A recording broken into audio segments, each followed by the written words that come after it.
The interior space of the Porsche Cayenne Coupe S.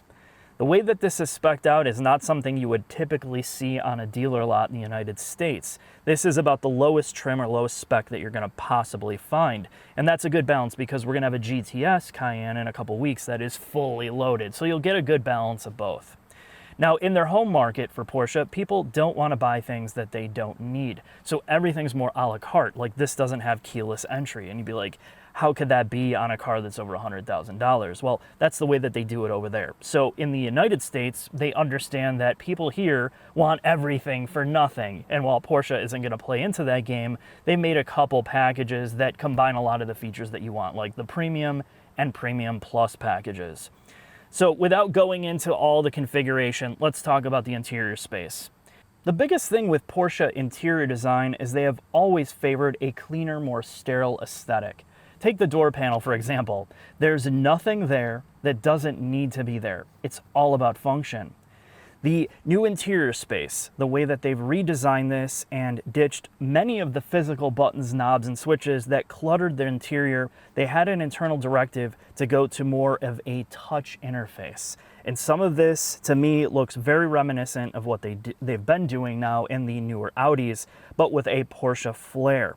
Now, this decluttering or cleanliness on the interior space has the negative attribute of lacking some geometry, lacking some overall interior style. But when you come to this brand, this is more of what you expect. Everything is functional, of course. Everything seems to work.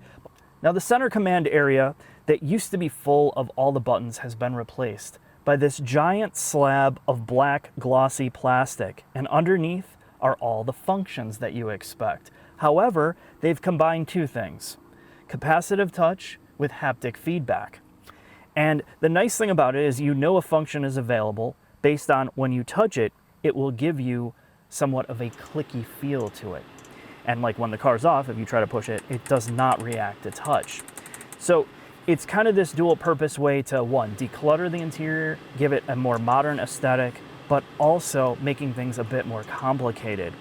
You have a touch membrane, you have the haptic feedback system, and the worst part is this thing is just covered in fingerprints and looks like a lot of scratches already. And you can see it in this shot. I mean, just wiping it clean is not good enough anymore. You need a microfiber towel with a plastic cleaner. So it's one of those things that you may or may not like depending on who you are. The infotainment screen is typically been a sore spot for Porsche vehicles, and now they have updated this. It's a much wider aspect ratio. It is built into the dashboard. Thank God it's not stuck on. It looks very well integrated in here. This screen, or the infotainment screen, has great black levels and contrast levels, which means at night, in darker areas or rural environments, your retinas aren't seared. I can dim this down enough where I don't have to completely turn it off, which is great. The other thing about the user interface is when you look at it, they use a darker theme. So everything is black or dark gray as much as possible, and only the text is white, which means it's good and easy to read during the day, and at night, again, it's not overly bright.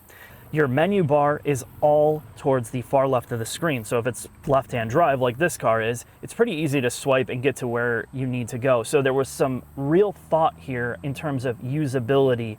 And of course, like other Porsche infotainment, you can configure these tiles on your home screen. So you can really have what you want here and then get rid of everything else. And that goes, and it's aligned with Porsche's interior design aesthetic as well. The main thing is it's pretty logical. It's way more logical than certain infotainment, and they've done a great job at mixing kind of the human-machine interface, what you need every day from the physical realm, and trying to carry it over on touch. So I'd say they've done a good job. Now let's talk about interior comfort and capacity. The first time I drove the Cayenne Coupe was at night, and sometimes that's helpful because you remove the visual distractions of all the aesthetics, the knobs, buttons, and switches, and the look, and you can get connected with the drive. So my first thought was this was designed for much larger people. Not that I'm super small, but I am thinner. So I tried to lower the steering wheel down, and this is as low as it goes. So that meant I had to raise my seat up to the height of the steering wheel, which gives me a much greater command of the road. So if you're somebody that's smaller, be aware you're gonna have to sit higher. But the best thing is, if you are a bigger person, that means you have a lot more room to grow in here. The seats, everything in here is pretty much covered in leather. It feels high quality. There is this solidness to it, yet supportiveness where you don't feel like you're suffocated. It's a good balance in a vehicle like this where you don't really want a sports car experience. You don't want to be suffocated. You're going to drive this every day, and that's its strong suit. So let's head into the back. The back seats. Now, we could argue the merits of making a coupe SUV, whatever that means, but more manufacturers are doing it. And the thing is, certain companies don't understand how to find a balance, and Porsche has tried to do that here. When I get in, I don't blast my head on this pillar. There's still enough headroom here where I'm not hitting my head on the roof, but I am 5'9". So if you're bigger, you may want to check that out. Now, they've fixed some of this by changing the seat or the seat height. They've lowered it down. And I would never know that I wasn't in a regular Cayenne, at least with my body shape. This front seat is where I drive, and I'm floating back here. It is definitely more comfortable than I thought it would be. But let's take a look at the hatch space. The last thing to talk about is the hatch space. There is an electromechanical spoiler or wing that pops up here at speed to give you some downforce when you're making your latte runs. When you open this up, this is where it kind of surprised me because I expected this to be a lot smaller than it is, and it's a good combination between an SUV and a hatchback. This has air suspension, which gives you the ability to lower the load floor in the back if you're shorter or you're just not able to lift stuff. And this thing goes so far down in the back, it's like a car, and that's one of the huge pros of this. Unlike some of the SUVs I've seen that have air suspension that give you the same thing, this really goes down far. Underneath you have a compact spare, and of course you can take that out if you need more room, but the seats fold down. This is an enormous space. Again, it makes it more practical. If you don't need a full-blown beast of a vehicle, well, this finds a good compromise. But let's head in the shop and talk about a lot of technical stuff about the Cayenne Coupe S.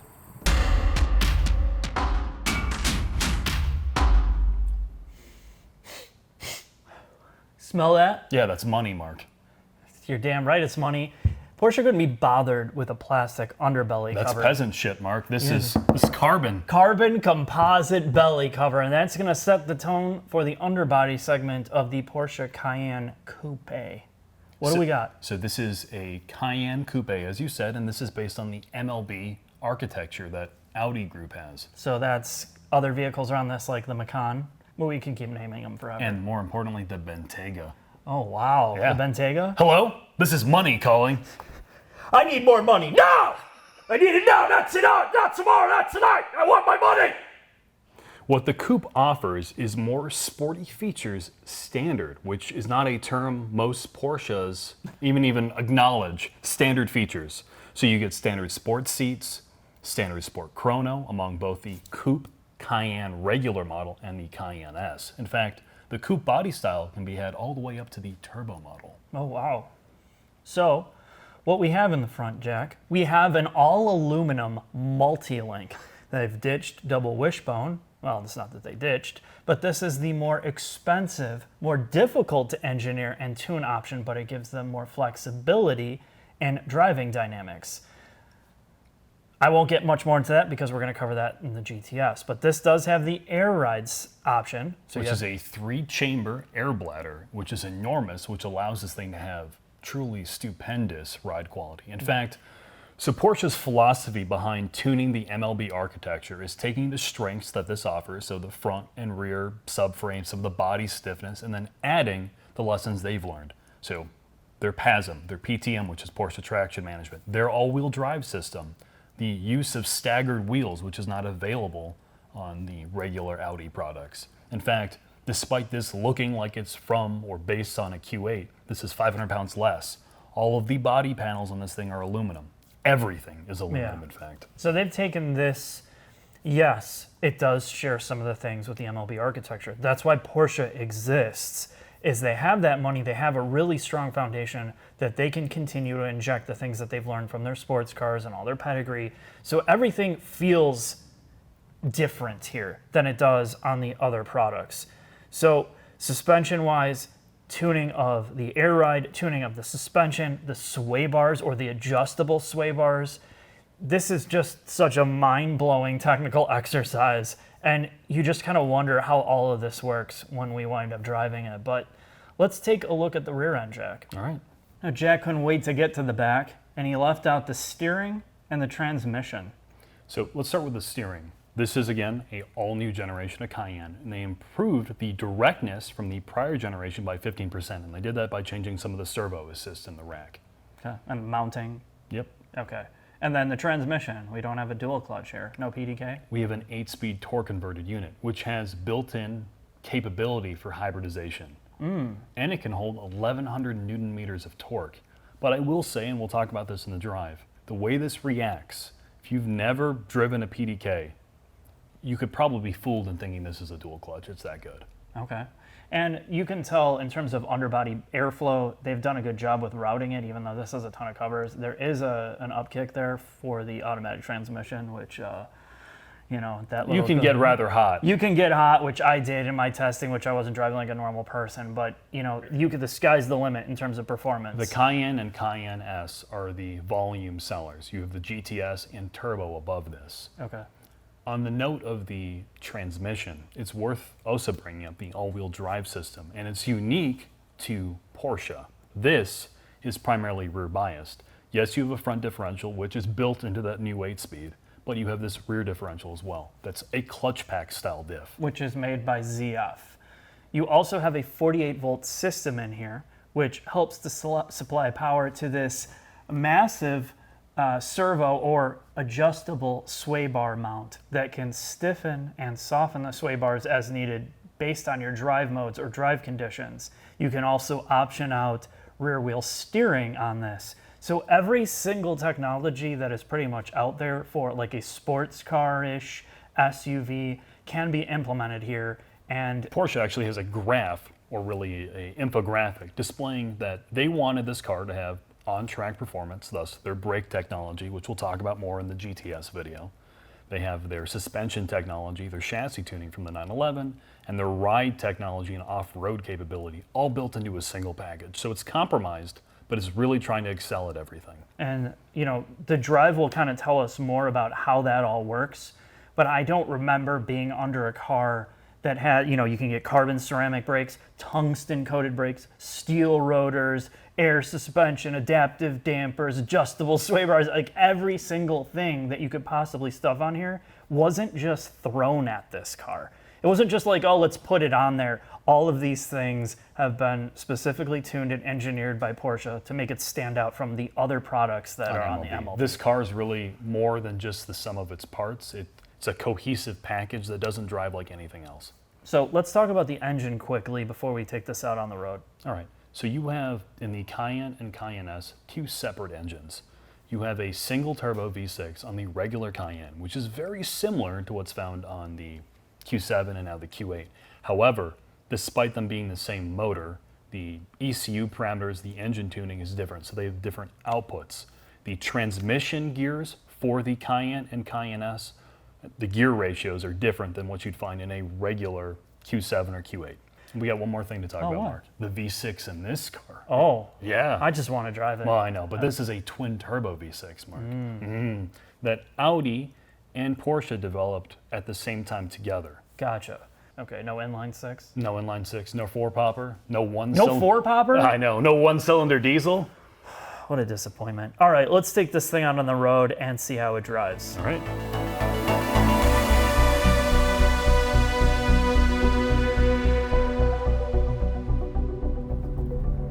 Oh, the Porsche Cayenne S, Jack. It's not for beginners, Mark.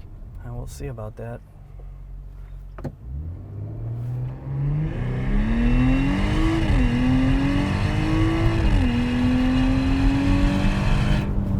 Right into the turns. Oh, yeah. Damn. Oh, Jack. Oh, Jack. All right, let's get this out of the way. I looked at this on paper, in person, and the interior, and I'm like, nah. And I saw the name Porsche, and my pants got real tight. I was like, yeah. Yeah, you felt some extra blood flow, I'm sure. And for me, I'm just like, I don't get it. And then yesterday, you're like, get in it, start driving it. And immediately, this was my reaction when I was behind the wheel. Holy shit. This thing rides incredibly. This is one of the best dampened, best driving, like for street tuning that I've ever been in. No, And I this know- is textbook example of how you set up a SUV to drive. Yeah, we can argue the exterior proportions are not the best, and it may not have the best interior, but dynamically, this is proof you can have your cake and eat it in an SUV. It has great body control, and it still rides correctly. So let's talk about damping real quick. So there's 3 modes that are selectable. You have just a standard comfort. This has air ride, which we talked about in the shop, but there's something to be said about understanding how to tune for the street, and at least in America and Europe. You don't need a mode where every bump is just like, oh, you gotta feel it, and everything jars, and you feel it in every corner. So if you hit something over there, it transmits through the underbody of the car to the left and to the back, and you get almost this weird vibration through the car. And so many vehicles, like BMW is a great example, they just turn up the shocks to 10, and every time you go out, you're like, why is this so stiff? In this car, it is so compliant. And I don't care what mode you're in, the softest setting is so great without being a couch. And then you get to the full-blown Sport Plus mode, or the full stiff setting. Yeah. It still rides great, and there's great body control, and you can still have fun with it without it being a rollover. You don't need to lose your fillings when you run over bumps. And the steering in this car feels like it's from a Porsche. Yes. It's very direct. It does exactly what you expect it to. And the brakes in this car too, while we're talking about the chassis, are impressive. These are the base brakes, and they have a ton of stopping power. Yeah, they do. This is pretty much the quintessential example of how you set up a car to drive on the street. From a comfort factor, and then we're not even talking about performance. We're just talking about daily driving, where you still feel a little bit. You feel like, I'm not going out and I'm bored to death, while it still is unassuming to any normal person that doesn't know how to drive a car. They're just going to think, this drives like a luxury car. I agree. I mean, this is as close as you're going to get a sports SUV to feel like a 911 or something like that. Yeah. It's nowhere as sporty or as composed or as nimble feeling as a 911 or a Cayman, but it does feel like a brilliant GT car. You're just 5 feet in the air. Yeah, that's the trade-off. You're sacrificing what you need to be a true sports car, but you're gaining the practicality. But let's talk about transmission. It's got a torque converted unit.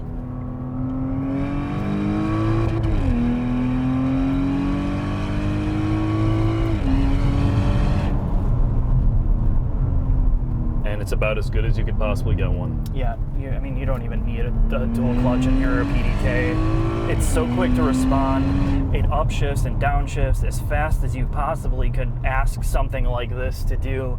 There's no tuning difficulties. There's no tuning issues at all in street driving when you're putting around in automatic. There's no weirdness when you're manually controlling it. This, again, from driving, tuning, electronic tuning, engine tuning, this is one of the best examples of something you're going to get into that I've been in recent memory out of any modern car.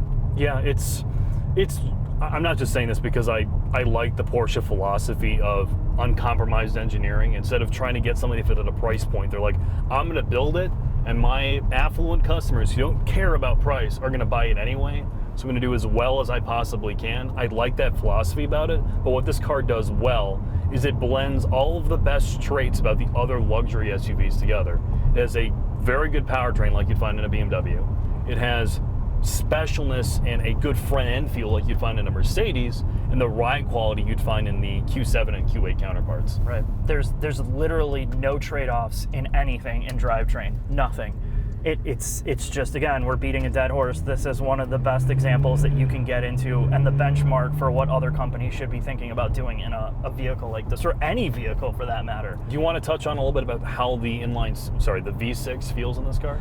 Yeah, so there's a couple things about it. If we're gonna kind of nitpick, I would say that off the line, like most turbocharged cars, they tend to have lag, and this has even more because it's not tuned to give you the kind of like the eco turbos do, where you have instantaneous thrust right off the line. When you come to a stop, I'm just gonna mash it in first. 1, 2. It's about 2 seconds before you really feel it pick up, and that's the negative part about it. It doesn't have a huge wow factor off the line until you rev it out. And I know we were discussing this, and you're just like, would you rather have that all the instant gratification of the torque and the power no down top end? Right. And this feels, once you get it going, right, you're really driving around, you're hovering around 3,000 RPMs. It feels more naturally aspirated. It does, absolutely feels naturally aspirated. And that's one of the best parts about driving it. And the consistency in engine tuning and programming is it feels the same every time you wind it out. So I'm just gonna take it for a rip.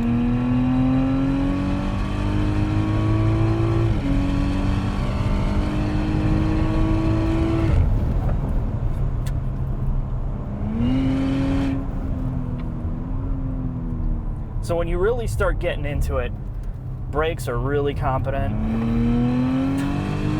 Just pulls you out. The all-wheel drive system just kind of like gently rotates you through the corner. There's a little bit of understeer that they dialed in, and you can tell just for safety.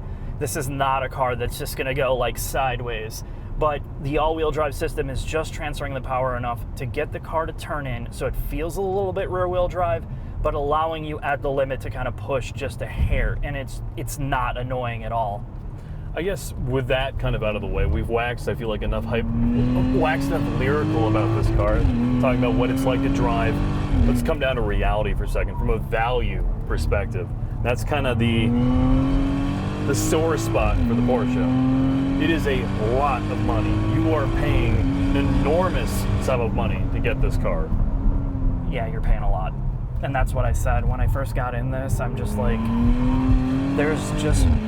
it's so hard for me when I'm looking at things objectively in terms of vehicles, because we have two polar opposites with most companies. You have the value brands. Kia Telluride. Kia Telluride always comes to mind because that is now the king of giving you every single amenity and feature that you want at a price tag that, well, it's still high, but at $45,000, $50,000, you're getting everything. It rides great, it's super quiet, it hauls a ton of stuff, and it's somewhat good to drive, but it's missing all of the engineering, all of Yes. the finishing touches. This is a lot of money. It's clearly not for everyone. But if you are the demographic of buyer who can afford this, can deal with the running costs and everything associated with it, there is not a SUV better. No, there's not. And I think that's a good time to get into the final thoughts, Jack, and sum up the pros and the cons. All right.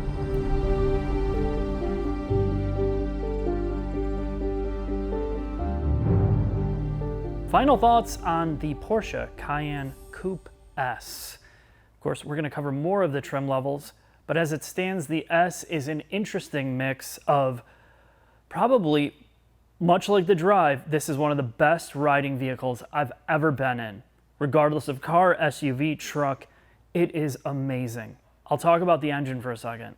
This isn't the fastest engine that they offer, but holy crap, is it quick. It's almost, I don't understand why you would need more.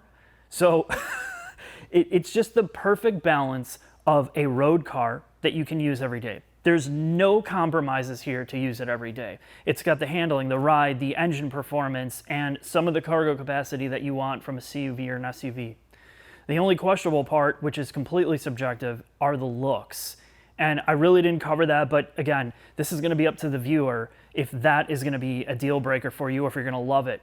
The interior space can be configured pretty much however you want. So while our tester didn't have all the features and the fluff that you would want, you can get it.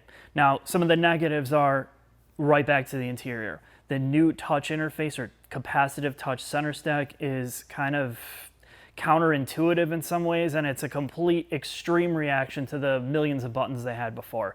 So this is another one that you're probably going to get used to, but you have to be prepared for the side effects of having that. There are not too many negative things to say about this car, and the major thing that people are going to gripe on is the price.